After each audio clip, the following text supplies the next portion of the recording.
The southern wind doth play the trumpet to his purposes, and by his hollow whistling in the leaves foretells a tempest and a blustering day.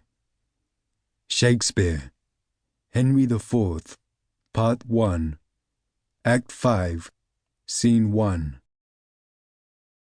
Memories can be deceptive, seemingly playing tricks on us and reshaping our past perceptions in new ways.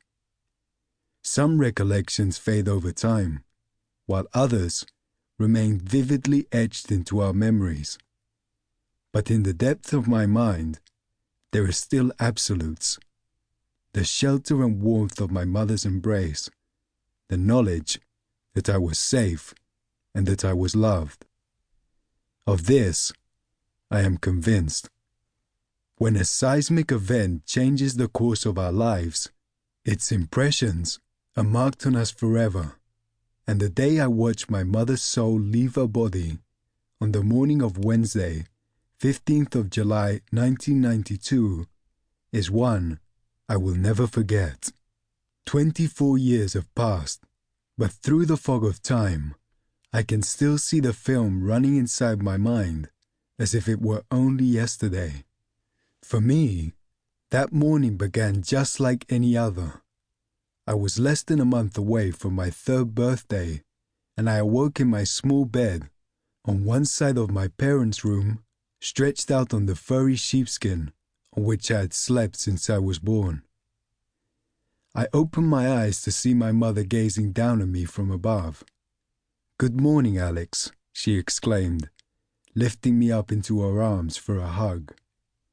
I felt as I had every day of my short life until then, a warm, happy feeling that began inside my chest and spread throughout my entire body, a feeling of lightness and peace. While my mother went into the kitchen to prepare breakfast, my father picked me up and threw me onto their bed. I loved a good play fight with him. The two of us rolled on the covers together, wrestling and tussling, until after a couple of minutes, he got up, laughing, and said, "Okay, tough guy, time's up." Like most 3-year-olds, I was full of energy and curiosity. I couldn't wait to start the day, and I was thrilled when our dog Molly, a sleek, seal-like bundle of shiny black fur with a furiously wagging tail, bounded into the room to say hello. A mixture of Labrador and Greyhound, less than a year old, and full of life and playfulness, she was my constant companion and like a younger sister. Not for the first time, I wished she could have slept on my bed.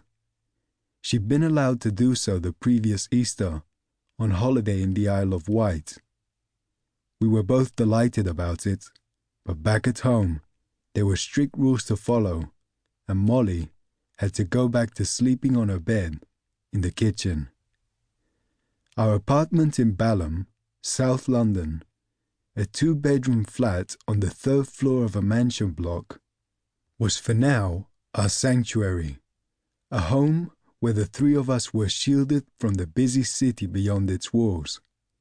It was here where I was born, and here I had spent all but a few nights of my young life.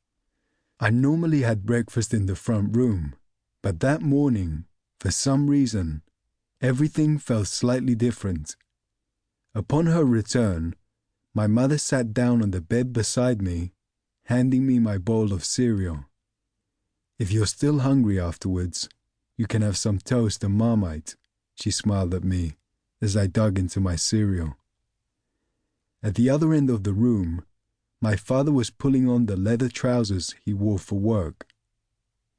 He had usually left by the time I ate my breakfast, but that morning he was still at home and in a hurry. The evening before, he'd been playing in a tennis tournament and he got back late. Until recently, he'd been traveling the globe playing tennis, but shortly before my birth, he'd began working as a motorbike dispatch rider. He was now working long hours, winding his way through endless city traffic, delivering